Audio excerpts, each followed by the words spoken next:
there, and welcome to Central Texas Gardener. I'm Tom Spencer. Today we're going to do something a little different. You've told us that you'd like to see the whole Central Texas Gardener gang all together in conversation about who we are and what makes us gardeners. So I'm joined right now by Trisha, John, and Daphne to swap a few tales of our garden glories, our disasters, and hopefully a few revelations.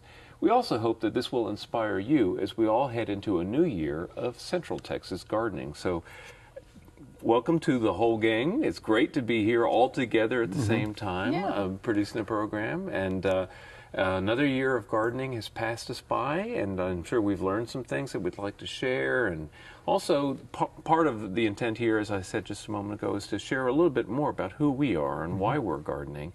And John, I'd like to start with you. You and I have been friends now for a long time, but I can't recall the story about how you got started as a gardener. Well, there's a couple of stories. One from when I was young. I lived in Laredo and was an altar boy.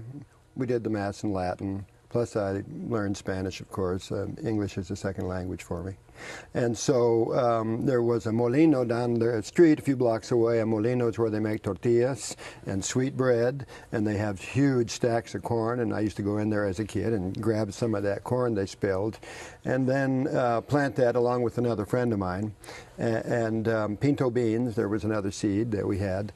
And so we'd put the corn in the ground and the beans, and we had excellent crops, just wonderful crops. But that didn't last all that long, but it was a summer or so that we really grew. It was very interesting.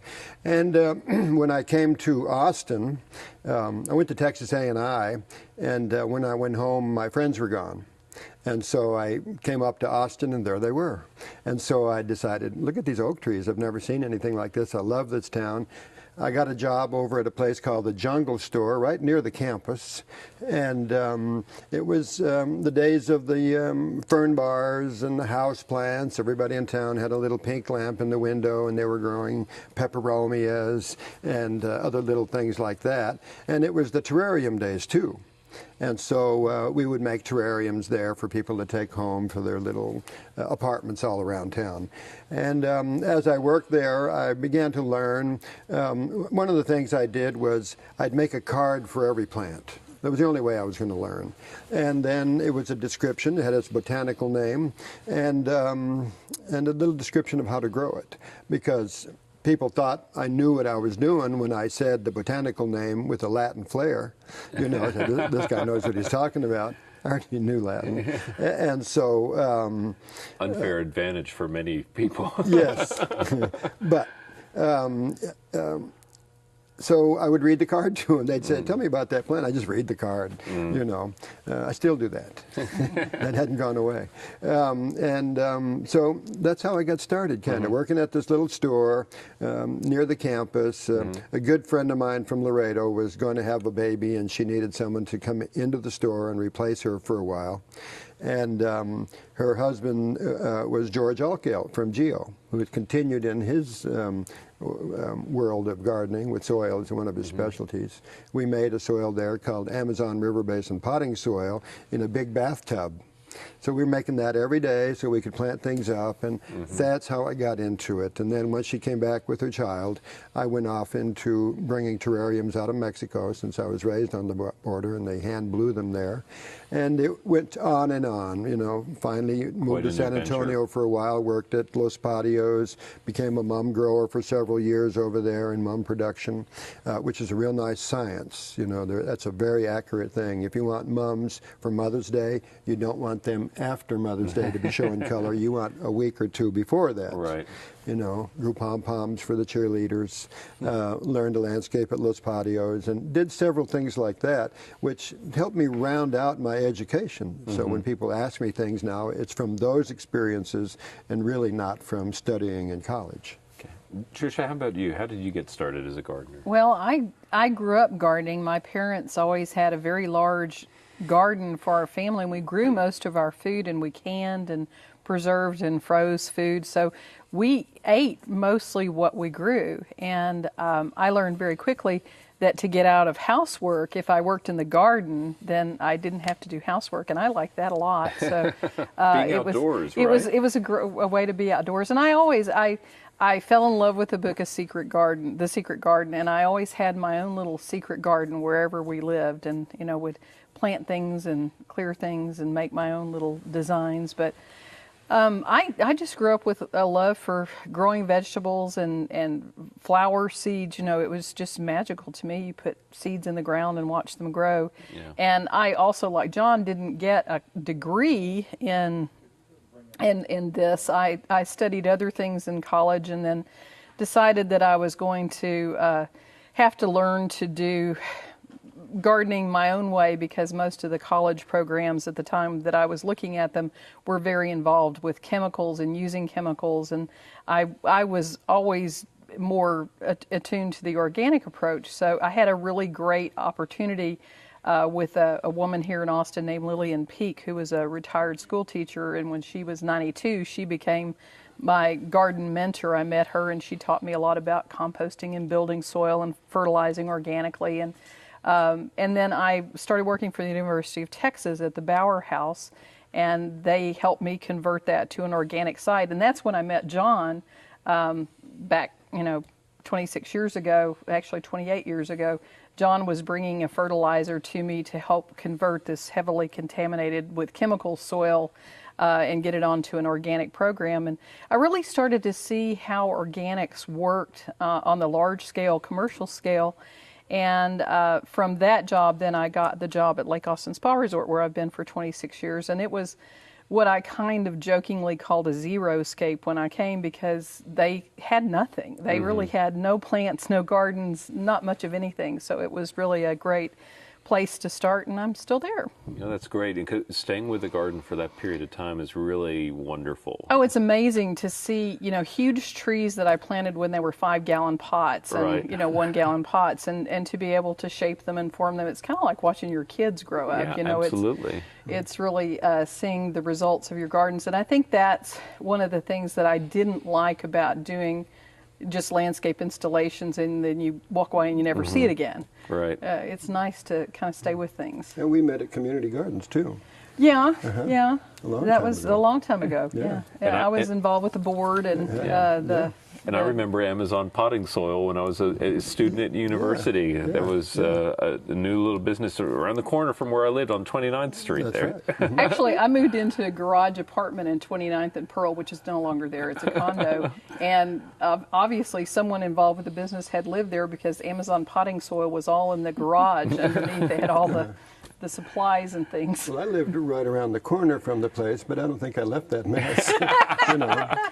Daphne, how about you? How did you get started as a gardener? Well, I think much like Trisha, gardening as a child with my grandmother, not with my parents. I grew up in an age where both parents worked, and so they were very busy. But I did spend every Saturday night with my grandparents, and there were two things we did, and one was go out in the garden and help her with that, and the other was to watch Saturday Night Wrestling. So those are two things that I remember from childhood. There are pluses and minuses to both. But I strongly remember about my grandmother that she always grew sweet corn, and it was pretty much worthless. It was eaten up with corn earworm, and it was 3 inches long, 4 inches long, but it tasted so great, and she always grew it just for me, and she just had those few stalks and all of the corn. I wouldn't say that no one else in the family was allowed to have any, but it was really, I was the person that she grew sweet corn for. So that's where it all kind of began. And then I always had a scientific, observant bent, and just like to watch things and see how things worked. And so I got into college. I actually went to college here at the University of Texas, and I have a degree in botany from here. And I stumbled across the great Dr. Billy Turner. I'm sure someone in this community knows him. I'm not sure if you guys do. I studied with him. Yes. And he was just so inspiring. And I think he was just such an amazing person. He really got me excited about plants. And so I got my botany degree, and then I went off and taught high school for a couple of years. I investigated the Peace Corps, asked people a lot of questions about that, and decided that wasn't quite right for me at the time, but I designed my own personal Peace Corps and went and taught high school down in South Texas in La Jolla, which is very near McAllen, taught biology. And then I went back to grad school at Texas A&M and got my master's in horticulture and studied more greenhouse management type. We were just starting to think about saving water in the greenhouse industry, so I did some research on sub-irrigation systems and using those to recirculate the water and recycle it so that greenhouse managers weren't, using water then and losing it. And so that that's how it all started. Well, you know, the roots all stretch back to childhood in all of our cases, and I grew up in a garden in upstate New York, and that has stayed with me throughout my life. It was kind of an enchanting place to grow up in, you know. Not just the garden that my father created around our home, but the woods and the fields and the orchards and the swamps and you name it, all within striking distance for somebody as young as 4 or 5 years old out on their own. And back in those days, people didn't worry too much about 4 or 5-year-olds wandering off into the woods that much. You just had to be home by dark 30. Exactly. Be home in time for dinner was the rule. And, you know, the mothers had a network. They knew where we were. You know, I think they talked to each other. But the different times in terms of people's anxieties. But it allowed me that close connection with nature that was kind of an enchantment and a sense of wonder that has never gone away. And I remember designing my first garden when I was in elementary school, and my parents giving me a little section of the backyard where I could do what I wanted to do with it. I wasn't so much into the edible stuff. I was into growing little trees and plants that would be beautiful. Did have some mint in my garden, but going to my grandparents' farm in the summer was a different kind of revelation, though, because back in the days, in the 60s and 50s, they had ruined pretty much most of the vegetables they were selling in the stores. They were more like projectiles than food. You know, the tomatoes were these hard little perfect red balls, but, you know, tasteless and flavorless. But going to my grandfather's farm in the summertime and going out to the garden with him and bringing back these fresh, delicious things, that was kind of a revelation for me about, wow. You know, vegetables are a good thing. I remember that very strongly from my summertime experiences there. So I think a lot of people are curious about, you know, more about what you're doing now as well. And John, you have become not just you're well known here in Central Texas for being one of the pioneers in organic gardening, but actually now, the Natural Gardener, your store, is nationally recognized as a model for innovative marketing, as well as just a place to come and experience a new kind of gardening. Why don't you talk just a little bit about your vision of what you created there at the Natural Gardener? Well, we did win the most innovative nursery in the country in 2008.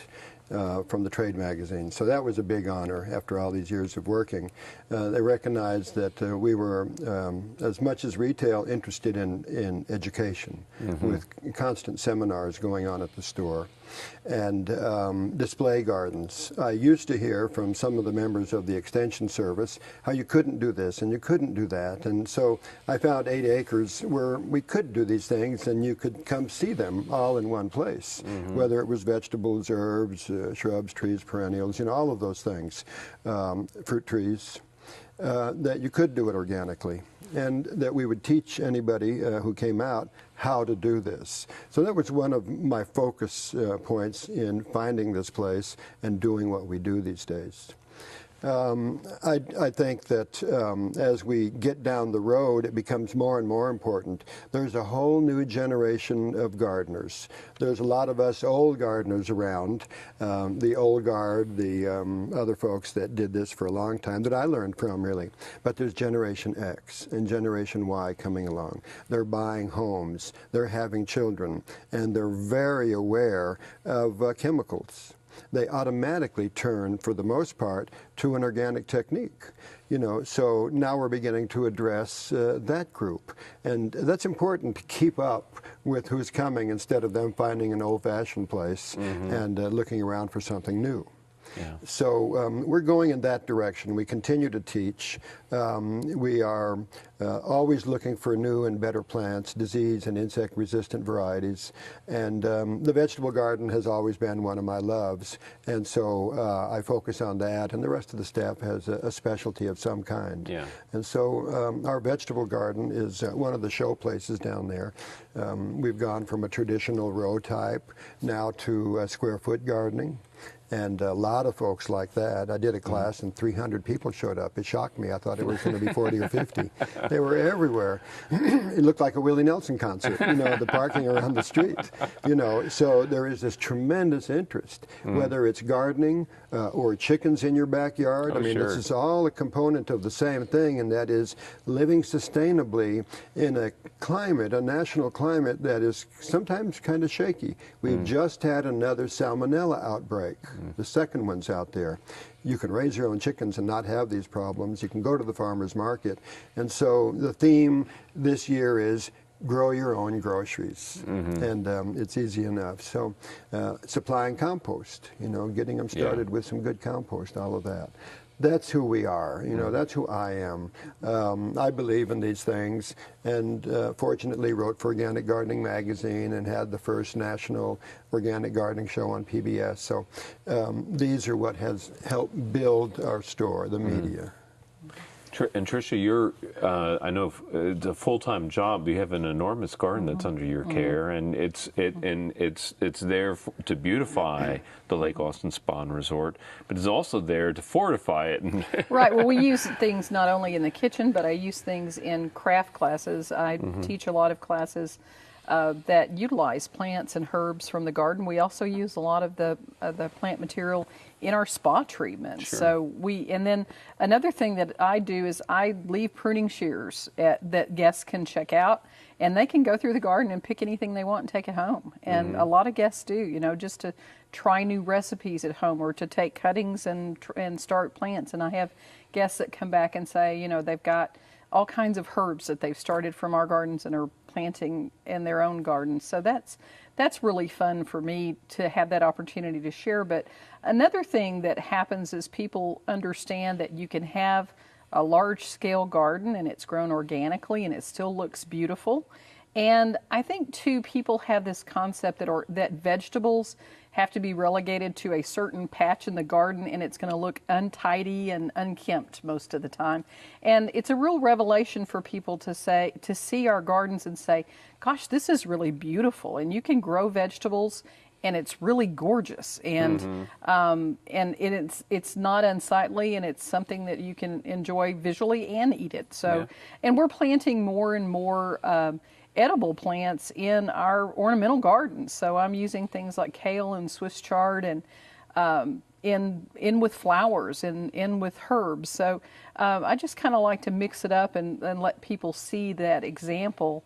And our gardens certainly show that kind of thing. I think it's a real trend in gardening too. I mean, not just the planting of edibles, but really kind of mixing things up in kind of a loose assembly. So it's important to do it organically, though, in the first place. If you're going to be, spraying your roses with toxic chemicals, you don't want to put your herbs right underneath them. So. Exactly.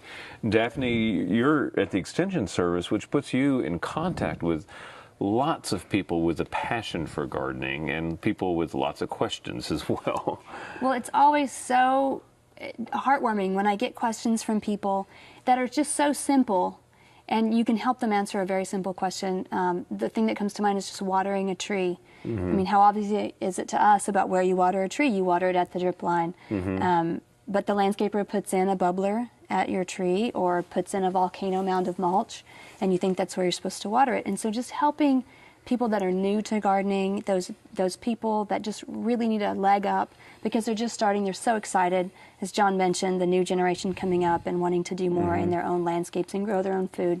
Just getting them started with that basic information and how to do that. And that's what I love to do. The Extension Service also helps farmers and people that are doing larger scale operations, but helping homeowners learn best IPM management practices, integrated pest management practices, where, I just asked my master gardeners this morning, what's the first step when you go to treat a pest problem?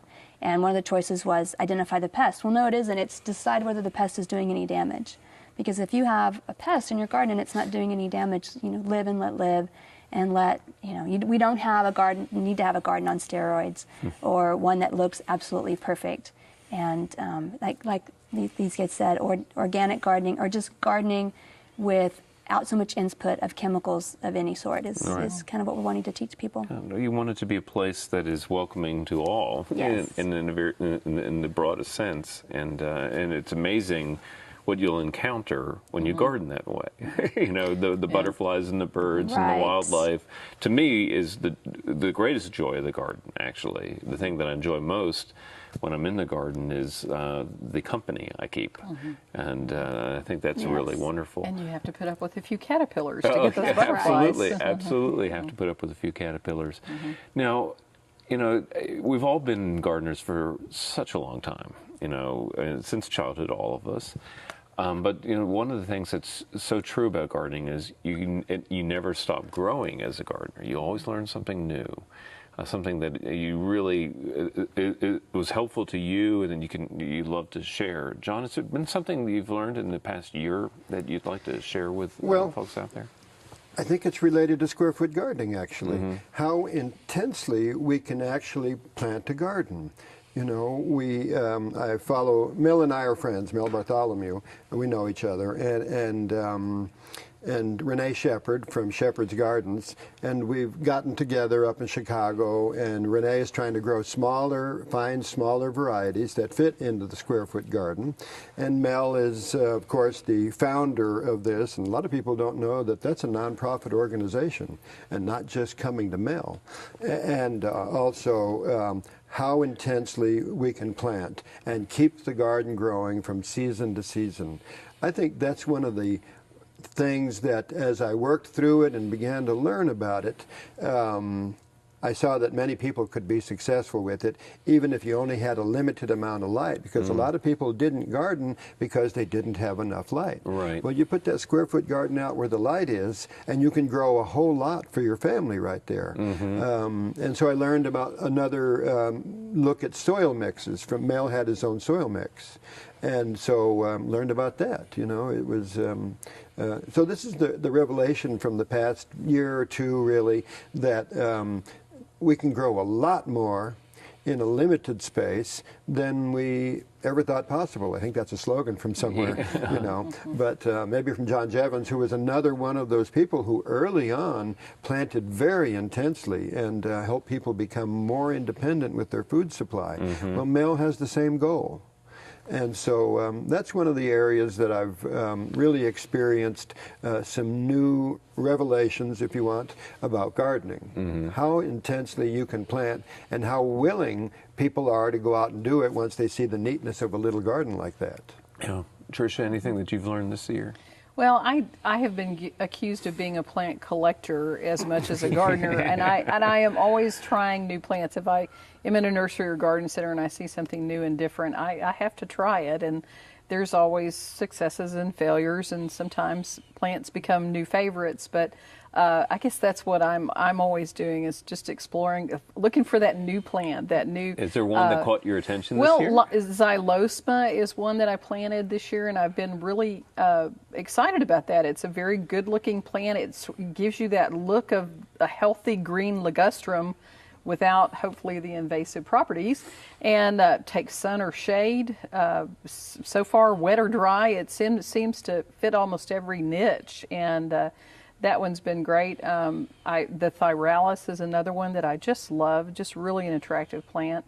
I love the Philippine violets. Those are some of my new favorites. So just always looking for that new thing. That's cool. Daphne, what's been number one on your list for the year? Well, as you know, Tom, I moved here about 1.5 years ago from the desert, from El Paso, and I'm learning how to manage rainfall.